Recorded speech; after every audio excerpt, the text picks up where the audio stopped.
Shalom. Shalom, shalom. It's the brother Kana. It's the brother Kadash. Doing another sit-down lesson today. Hopefully it be edifying. The title of this lesson is going to be Endurance is the Test. That's very important, so, we got to kind of meditate on that, because doing a video and putting together some precepts, or you go learn the breakdown from the apostles or the elders, and then you kind of do the same breakdown, or putting together some precepts, that's not hard. Going out to camp and you put together 10, 20 precepts, make it all flow, that's a little bit more challenge. It's a little bit more challenge because you have to go out on the highways and byways. People could come up, but even once you've been there for some time, that's not hard either. None of these things is the hard things about this truth. The hard part about this truth is enduring to the end. You have people that came in that's been in for a couple months. You have people that's been in for a year. You have people that been in for 5 years. You have people that been in for 10 years. Shit, if you listen to the apostles, you have people that have been in for 20 years and fell out this truth. That's the hard part. That's the test right there. That's the big test.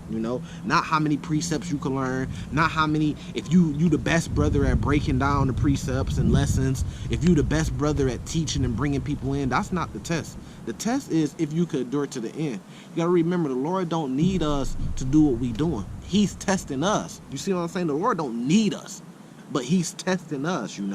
He's testing us, and that test is really enduring to the end.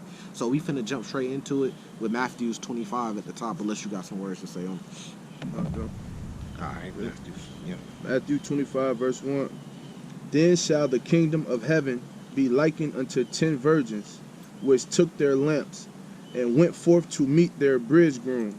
The bridegroom. Bridegroom. And five of them were wise, and 5 were foolish. They that were foolish took their lamps and took no oil with them. Okay, so let's break that down. So you got 10, you got 5. It's a parable. It's showing you got 5. They took oil with their lamps. So really, the oil is like they on fire. The work, the spirit, that endurance, because you got to keep that candle lit. So it's the same thing in this truth. You got to keep your candle lit. You got to do things. If you falling out the spirit, you got to do certain things. Prayer is the biggest thing that you could do. That praying to the Lord, getting close to the Lord, And if that's not working, then you might have to fast. You might have to fast for a whole day to afflict your soul, so you can snap back into it. You might need to go to camp. You might need to do sit-downs, but you got to do things to keep your candle lit. That's the oil. The things that you do to keep your candle lit, that's the oil to your candle. Some brothers add way too much oil to that candle too early, and then what happens if you add too much? It goes out. You add too much oil, you put the fire out, you put the flame out. It's just like if you blow on the candle. If you blow too hard, then you're going to blow it out. Just like, pretty much like a candlestick. If you blow on it, you're going to blow the fire out if you blow too much wind on it. But you want a nice little breeze to keep that fire going at the same time, So you got to endure. And then you got the 5 foolish ones, right? They didn't bring enough oil. They was foolish. They got in the truth. They actually got in the truth and started taking steps, but they just didn't bring enough oil to keep their candle lit, So it's gonna be even worse for them that they lit the candle, but they didn't even keep the candle lit. Keep going. But the wise took oil in their vessels with their lamps. While the bridegroom tarried, they all slumbered and slept. Oh, that's very spiritual right there. It says while the bridegroom tarried. So it seemed like the Lord is tarrying, especially during these times right now. We all see. We all see that the end is here. We can feel it, We see the famines, we see the pesticides, we see the rumors of wars, and we see the earthquakes in diverse places. We see the famines coming. We see the pandemics. We see those things coming, so we know, look, it could be 2 months, 3 months, 4 months, 6 months. Shit, it could be a year. It could be a year and a half from now, but we know at some point in time, within our lifetime, the end is going to come, because we can feel it. We can see it happening. But it seems like it's tarrying. Like, okay, another month go by. Damn, it ain't go down yet. It's hard times for people. And then another 2 months go by. It's like, damn, it ain't go down yet. And then another 3 months might go by. Then it might be like, damn, it ain't go down yet. I thought all purge was supposed to be on the street. All hell was supposed to be break loose right now. It ain't happy yet. That's the tarrying part. Keep going. And at midnight there was a cry made, Behold, the bridegroom cometh, go ye out to meet him. Then all those virgins arose. Right there. So, boom. So, then at midnight, the Lord actually came. So, you kind of gave up, like, man, it's tarrying too much for me, man. Ain't nothing happened yet. I mean, things are happening. We see things because all the brothers is posting videos on all the different things that's happening around the world. We see those things happening, but ain't nothing happened, like, to where all hell broke loose yet. So, you like, man, it's kind of tarrying too much for me. I'm done. I'm finna focus on something else. But then the Lord actually gonna come back right at that moment when you do that. Then boom, the Lord come back and all hell break loose. But then you already done traded in. You already let your candle go out. So you got to keep it to the end, man. You got to know what this is really about. You got to really be in this. Even if it takes 10 years, 20 years, 30 years, just like the apostles, you know? You got to really know and understand what this whole thing about, because that moment that you take your foot off the plow, that's the moment that the Lord going to get you. That's the moment that the Lord going to come back. He going. Then all those virgins arose and trimmed their lamps. And the foolish said unto the wise, Give us your oil, for our lamps are going out. But Right. the wise answered, saying, Not so, lest there be not enough for us and you. Right, so they like shit, they candle went out. You know, that spirit they had, you know, they faith, it went out. You see what I'm saying? So now they trying to get at the five that was wise, and they trying to say, look, give us some of your oil. Give us some of your oil. And it likens into, here, let me bring out a precept that I'm speaking.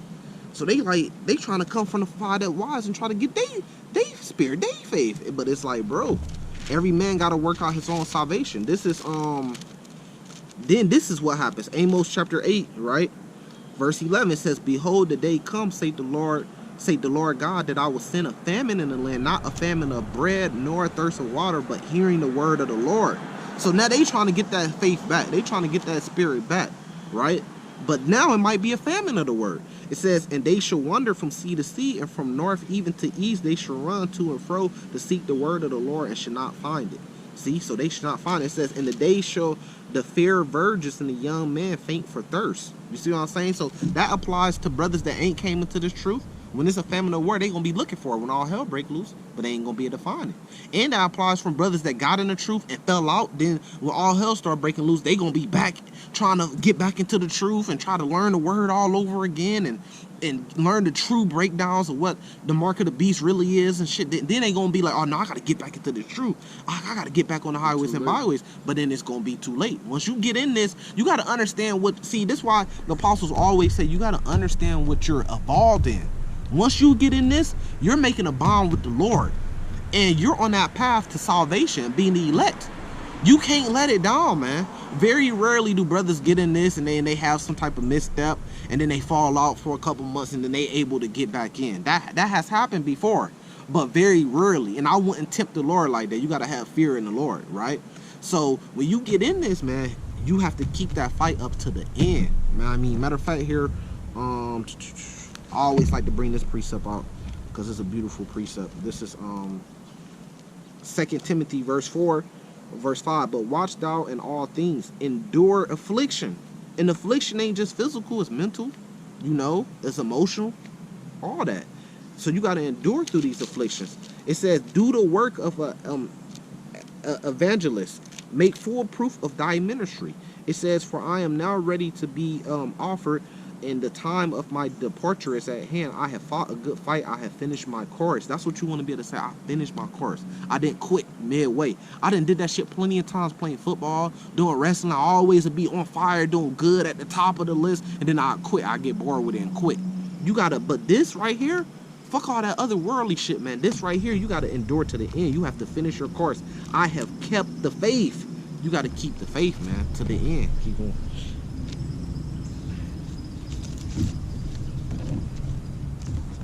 But go ye rather to them that sell, and buy for yourselves. And while they went to buy, the bridegroom came, and they that were ready went in with him to the marriage, and the door was shut. Afterward came also the other virgins, saying, Lord, Lord, open to us. But he answered and said, Verily I say unto you, I know you not. Woo, you don't want to hear that. And what did he say? He said the door is shut. That's the famine of the word too. When the door shut, when the Lord shuts that door, it ain't getting opened back up, man. That's what people got to understand. When the Lord shuts that door, it's over with. You know what's about to happen to you. You got to taste of the second death. You know, this is Philippians 2:12. It says, "Wherefore, my beloved, as ye have always obeyed, not in my presence only, but now much more in my absence." You know, it's not just we doing the right things in the Lord's presence, but even his absence right now. We gotta still be on fire, pushing the word, you know. It says, "Work out your own salvation with fear and trembling." Every man gotta work out their own salvation. It's only so much more the other brother could do. They could maybe put the spirit on you here and there, but every man got to work out his own salvation with the Lord, with fear and trembling. The fear of the Lord is what's going to, and that's what the camp was about. It's the fear in the Lord. The fear in the Lord is what's going to get you to endure to the end. The fear in the Lord is what's going to get you to make a decision to take the mark of the beast or not take the mark of the beast, which is the implant chip. It's the fear in the Lord. You keep going. Watch therefore, for ye know neither the day nor the hour wherein the Son of Man cometh. Woo! For the kingdom of heaven is as a man's traveling into a far country, who called his own servants and delivered unto them his goods. Precept. And you can leave that one right there. Okay. And then go to The next one. yeah. But like he said, you neither know the day or the time, right? Precept. 2 Peter chapter 3, right? Verse 7. "But the heavens and the earth, which are now by the same word, are kept in store, reserved unto fire against the day of the judgment and perdition of ungodly men. But beloved, be not ignorant of this one thing, that one day is with the Lord 1,000 years, and 1,000 years is one day." So we think that it's tarrying, but in reality it's not.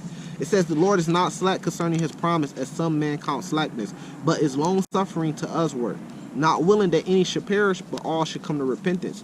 But the day of the Lord will come as a thief in the night, in the which the heavens shall pass away with a great noise, and the elements shall melt with fervent heat. The earth also and the works that are therein shall be burnt up." So it comes like a thief in the night. You don't want to be like you being a watchman. You looking out for the Lord coming back, right? And then you kind of give up on it, right? And then boom, the Lord come back like a thief in the night, and you get caught off guard. You don't want to fall to that, you know. You can pull that out if you got it. Matthew 22, verse 13. "Then said the king to the servants, bind him hand and foot, and take him away, and cast him into outer darkness. Right. There shall be weeping and gnashing of teeth. Yeah. For many are called, but few are chosen." Many are called, but few are chosen. So a lot of brothers come into this truth, right? But they don't really make it all the way through. You know, they're called into the truth, right? But they're not chosen. You know, they end up falling off for whatever reason, you know. So you got to deal with that. If there's more on that. Here, go from Matthew 24 to go from verse 6 and just break it down. We'll check it out. Who's that, Nick? Yeah. 24 to what? Verse 24, Matthew's 24 from verse 5 all the way down to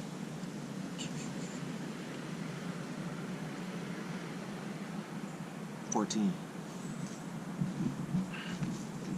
Matthew 24, verse 5. "For many shall come in my name, saying, I am Christ, and shall deceive many. And ye shall hear of wars and rumors of wars. See that ye be not troubled, for all these things must come to pass, but the end is not yet. For nation shall rise against nation, and kingdom against kingdom, and there shall be famines and pestilences." Yeah, just like the brother was talking about, famines and pestilences. Famines and pestilences. Speaking of, you know, lack of something. As far as famine goes, I was just watching the news, and I seen, I want to say it was in California, like a little small area in California where they are now experiencing a famine of water, and you know it goes the same for Colorado, Arizona, you know, and even famines of food. You know, it's been a lack and shortage of food. I'm pretty sure a lot of you guys know this, but for the ones that don't, you know, you go into stores and stuff nowadays, and we are starting to notice that the shelves are starting to be lesser and lesser packed as they usually would be. And pestilences and earthquakes in diverse places. All these are the beginning of sorrows. Yeah. Then shall they deliver you up to be afflicted, and shall kill you, and ye shall be hated of all nations for my name's sake. Whew. Hated for all nations for my name's sake. You ain't gonna be loved in this truth, man. You gonna be hated in this truth. And that's a lot of times that takes brothers out this truth too, because they want to be loved. When that hate start to come down, they can't hold it, man. They end up folding. I mean, look at all your celebrities, LeBron James and all them that's folding. They folding early in the game. It's still Tyrion, and they already folding and choosing a side. And they choose the Esau side over the Lord, you know. So that hate will make a lot of men fold too. Wait until they're hunting us. What did it say in Matthew 24? And then shall many be offended, and shall betray one another, Wait, yeah, keep going. and shall hate one another. Wait till that start happen. Go to the verse before it. Verse 9. Then shall they deliver you up to be afflicted, and shall kill you, and ye shall be hated of all nations for my name's sake. Wait until they're delivering you up to be killed, and there's martyrs, and you see brothers with fringes getting loaded onto FEMA cap buses. Then then see how strong your faith is. You know, some brothers got low faith. That's gonna be a hard pill to swallow for a lot of people. You know, Talk about actually seeing that. Talk you know, about it. Actually seeing somebody give somebody up, and not even knowing the severity of what they just caused, but then when they actually watch or be able to see what happens, then that's when it's gonna be like, yeah, it's gonna be too late now. And you're gonna be able to turn that back. endurance. What's this title of this? It's endurance is the test. Yo, endurance. Are you gonna give it up when you see that happen? Oh, I'm done. I give up. Esau, you got me. Yeah. What y'all need me to do? Are you gonna give up, or are you gonna hold, or are you gonna stay strong? You know, quick precept. This is Matthew 10, verse 22. And ye should be hated of all men for my name's sake, but he that endured to the end, the same shall be saved. You gotta endure to the end. Keep going. You finna read it? And many false prophets shall rise and shall deceive many. And because iniquity shall abound, the love of many shall wax cold. But he that shall endure unto the end, the same shall be saved. He that shall endure unto the end. That's what this is about. What did we say? Endurance. Endurance is the test. You have to endure. Look, man. Let me slow it down again, just in case some ain't hearing. You have to endure till the end. That's the test. Through it all, or just through some of it? Man, it says through it all, folks. Look, you ain't just getting in this truth and you go down to a couple camps and then you think, okay, that's enough, baby, the Lord might save me. That's not what this is about, man. Or just following the laws. You know, we You- know you that not- just by following the laws, you won't be saved. You not just at home following the laws and then you kind of like post a meme or some type of scripture onto Facebook and you think you're going to be saved. That's not what this is about, man. That's why you have to understand this walk. We have to do what the apostles before us did. What Apostle Paul did. What the disciples, Peter, what we have to, they put out the blueprint for us because we know those men are going to be saved. So they put out the blueprint of what we need to do. So if you really want to be saved, get in the Bible, read what they did, and go do what they did. Go do what Ezekiel did. Son of man, prophesy to your people. Go do what Paul did. Go do what Elijah did. Go do what Peter did. Go do what the Lord did. The Lord is the perfect example. He put the perfect example out there of what you need to do if you want to get saved. The same way he went up into a cloud, Acts 1, it's the same way we want to go up into the cloud. The same way Elijah, 2 Kings 2, was translated into a chariot, we want to be translated into a chariot. So they already put the blueprint out there. All you got to do is follow it.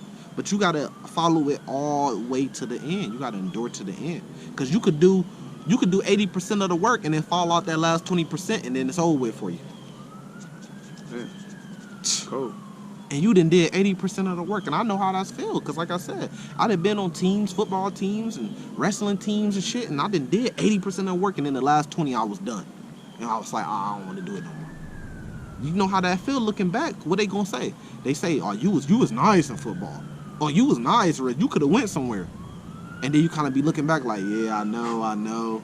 But you let it go. So it's the same thing with this truth. You don't want to be, oh, he was on fire at one point in time. What happened to him now? What did 50 Cent say? Damn, homie, in high school you was the man, homie. What the fuck happened to you? You don't want to be like, damn, homie, 10 years ago you was the man, homie. What the fuck? You see what I'm saying? You want to, when they come to when they come to our channel, you want to see, you want to show them the work. Look, he's still on fire. Damn, he's still putting up the work. Damn, he's still doing camps. Damn, I thought he was gonna be done. I gave him 6 months into my head. I thought he was gonna be done in 6 months. You know, niggas be behind the scene. Yeah. 6 You know, months. he got them everywhere. That's just a fab that he doing. In 6 months, he be done doing that shit. Then 6 months go by, they come back to your page and he's still going. Yeah, I'm still going. Might see a motherfucker. video that just was uploaded an hour ago, 30 minutes ago. I had a dude come in my inbox like, what happened to you? What do you mean? I'm doing the work. What happened to you, folks? If you knew what was best for you, you would be doing this too. Yeah. Real talk. Yep. Keep going on that. And this gospel of the kingdom shall be preached in all the world for a witness unto all nations, and then shall the end come. Ooh, so this gospel, this is our work that we have to do. We got to spread this gospel throughout the whole world so the end could come. And then if we endure to the end, we'll be saved. We have a reward for that. That's our job. This is our profession. This is our number one love. This is our number one profession. This is our job to do. We got to go spread this word throughout the whole world. When we spread this word throughout the whole world, then that's when the end gonna come. We gonna be the ones that's gonna make the end come. The Lord knows the day and the time because he know the end and the beginning, the Father. But it's really based off us. Matter of fact, precept. Right? The Spirit is on me and we like to prove what we say. So, precept. This is Hosea chapter 5, verse 15. It says, I will go and return to my place. So the Lord left, right? He says, till they acknowledge their offenses and seek my face. The Lord said he's going to go and return to his place, the heavens, until we acknowledge our offenses and seek his face. It says, in their affliction, they will seek me early. So it's based off us. It's based off when we seek the Lord. Then the Lord going to come back for us. You see what I'm saying? Get the next one. This is Revelations chapter 3, verse 15. It says, I know thy works, that thou art neither cold nor hot. You ain't cold, you know, you in the truth kind of, right? But you ain't on fire either. You ain't hot, right?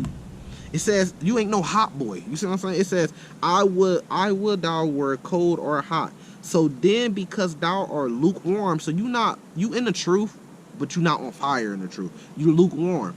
It says, so then because thou art lukewarm and neither cold nor hot, I will spew thee out my mouth. The Lord gonna take you out. He gonna take you out the truth because you ain't really cold. You in the truth, but you not on fire. The Lord requires us to be in this truth and be on fire. We gotta be going hard. We ain't going hard. We ain't going nowhere near as hard as the apostles in the Bible. Even our apostles today, they done did way more work than we done did. It's not even close. You see what I'm saying? We not on the highways and byways in the middle of New York, downtown in the busiest city in the world, downtown, putting in the work. They did that.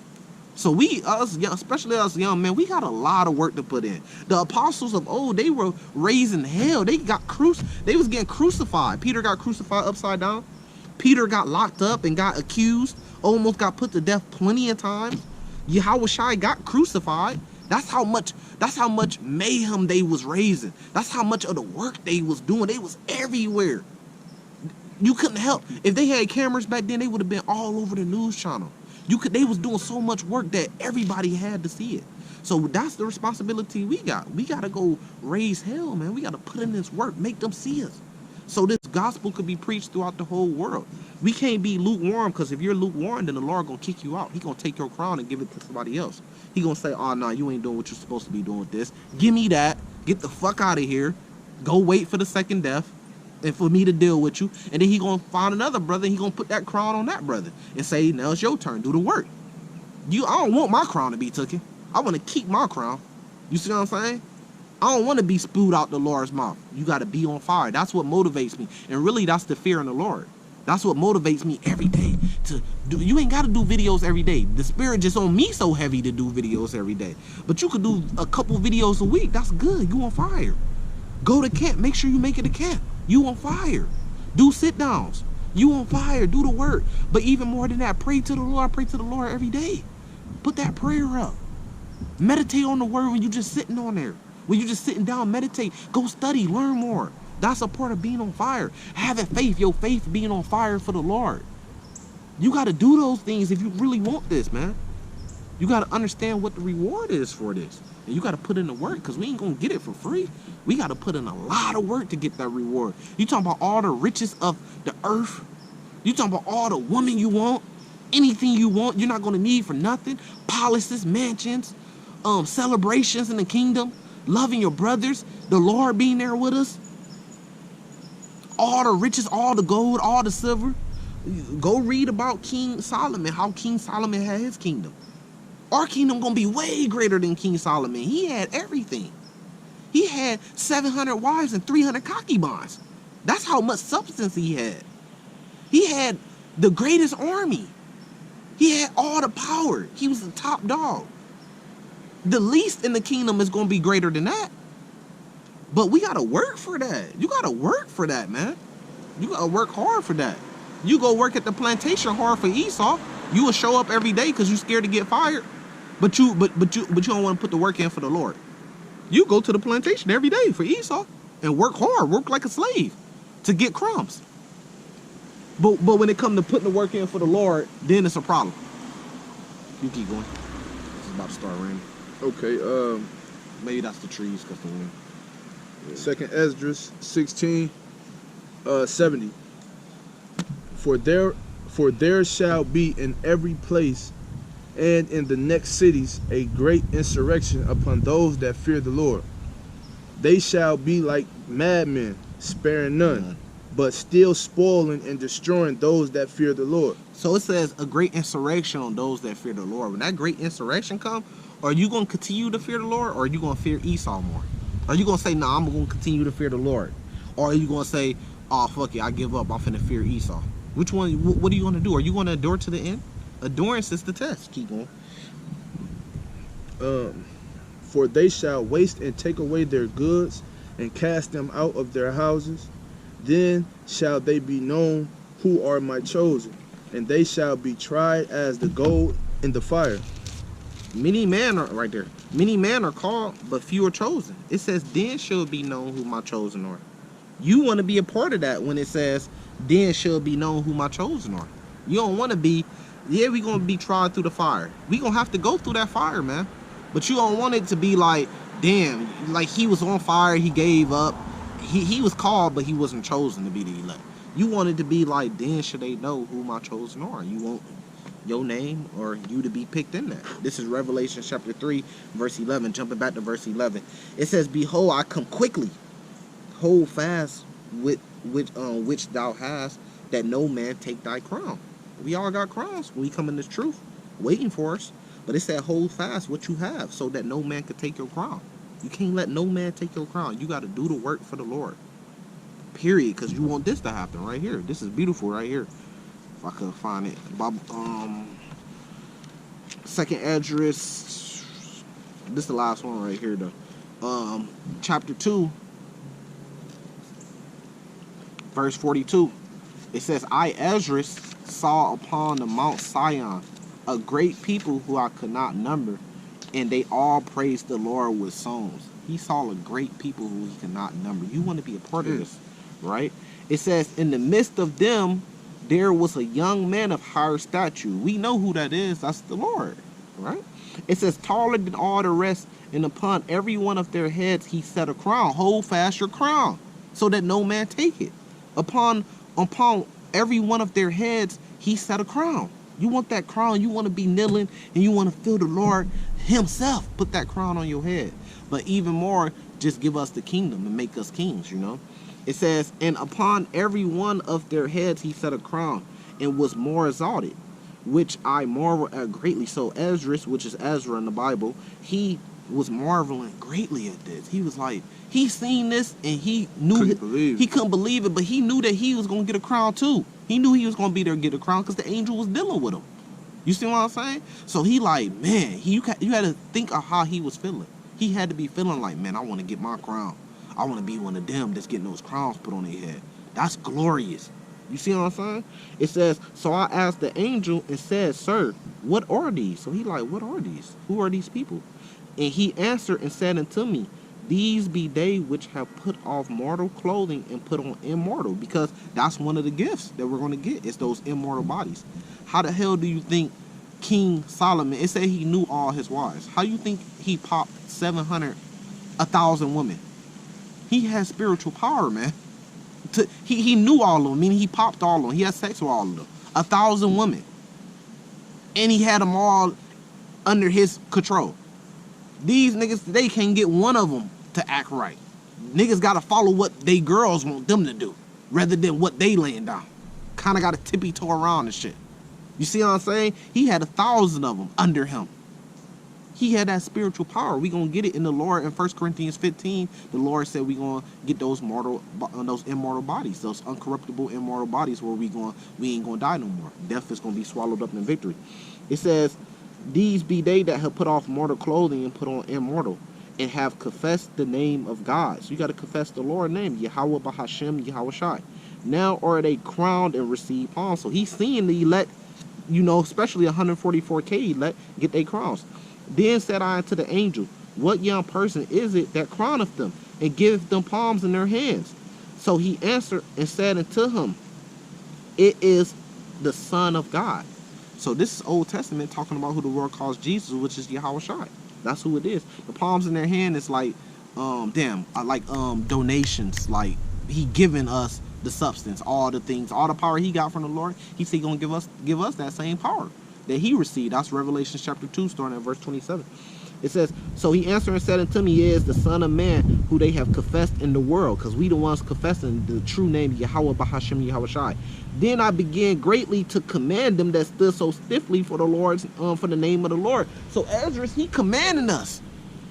Esdras either right here on earth right now doing the work, or he's either up in the heavens with the Lord commanding us for doing the work, commanding us greatly.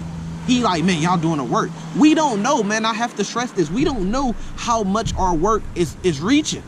We don't know. All we know is that our work is not in vain. I get surprised every time. Like I said, I just had a brother out of nowhere I don't even know existed message me and say, look, I seen you downtown putting in the work. And he had a whole bunch of Hebrew stuff on his page. He was like, I seen you a while ago downtown. A while ago. That mean I've been down there putting in the work. And he was like, man, I've been thinking about it ever since you was down there. I've been thinking about it. That's what he said. He said, look, I told him to come down there. He said maybe once he built up in the spirit to do it. But he said he said it's been on his mind. He couldn't stop thinking about seeing me down there on the highways and byways doing the work a while ago. This was a while ago. I've been out there. You see what I'm saying? So you don't know who your work is touching. Just keep your head down, stay humble, follow the Lord, fearing the Lord, keep the law, statutes, commandments to the best of your ability, and continue doing the work. Because you don't know how far it's reaching, man. Esdras might be in the heavens with the Lord watching you do the work. The angels is applauding when you're doing the work. It says, then the angel said unto me, go thy way and tell my people what manner of things and how great wonders of the Lord thy God thou hast seen, which made him prophet, because he went and told the people of something that was happening in the future, which means that he was prophesying, which made him a prophet. You see? So we got to stand strong, man. There's so many more precepts you could get. We're going to leave it there. But endurance is the test. That's the big test. Not how many precepts you know. Not, you want to be on fire. Don't get it wrong. But endurance is the major test. Can you endure in this truth? And it really is a test though, because I'm bad. I mean, like, cause I'm new. I'm still fairly new in the truth and everything. But I be battling with myself. You know what I'm saying? Like to stay in it. You know what I'm saying? It's crucial, ain't it? I feel like it's it's part of what's supposed to happen.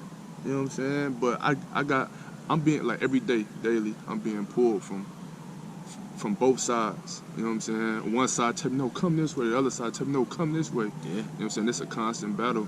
And that's just me being real with myself. So I'm just saying that just to say that it's not easy. But I'm still fighting though. Prayer and fasting. You got to put that prayer and fasting up. And you got to make that video. You got to break that down. Because another brother might be in the truth going through that same thing. And just hearing you with that testimony might inspire him to be back on fire. You might give him a little bit more oil for his candle to stay lit. You see what I'm saying? You got to make a video and break that down of that feeling, that testimony. And by you making that video, the Lord might put the spirit on you. Put the spirit back on you. Yeah. Or even deeper. It's hard. That's the test. You heard it from him himself. That's a big test. Now you see, it ain't just about how many precepts and how many breakdowns or just going out and doing camp. It's how long can you do it.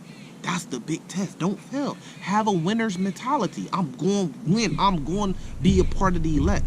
The Lord said have great courage. The Lord said he ain't put the spirit of fear on us.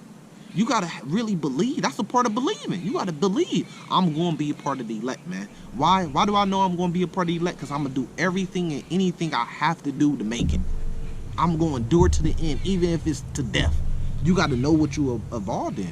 And you got to really go hard like that. Like, man, I ain't letting no... This got to be your first love. You can't let people come in between this. You can't let somebody take you out of this. Oh, I got some work to do, but I'm going to do it later. No, because then you putting them first over the Lord. You got to put this first. No, you got to chill out because, you know, we all go through different things and got to switch things up from time to time, and then I get that. But you got to, sometimes you got to be like, no, you got to chill out. It's over with. This come first. I'm finna go do this work. You know, the people closest to me, I tell them every single time. You can ask any one of them. The people closest to me, I tell them every single time. They going to say, he says that the Lord has come first. They going to tell you that. Because I tell them that every single time. No, the Lord come before you. The Lord come first. Oh, the Lord comes before your children too? Yep. He come before them. Because I can't worship the creation more than the creator. My children is just a part of the creation that he created, that the Lord created. He could take children away and give them back. Read the book of Job. So I got to worship the creator more than the creation. You got to remember that. And it's been on my mind because I've been dreaming and thinking about it. And for some reason, I just been remembering this phrase in my head. Remember Lot's wife. Don't get in this truth and fall out. Don't look back, man. Remember Lot's wife. Whenever you feeling low in the spirit, just say those words to your head. Remember Lot's wife. Her ass got turned to a pillar of salt because she looked back. Don't look back. Put your head down and just do the work, man. Do the work.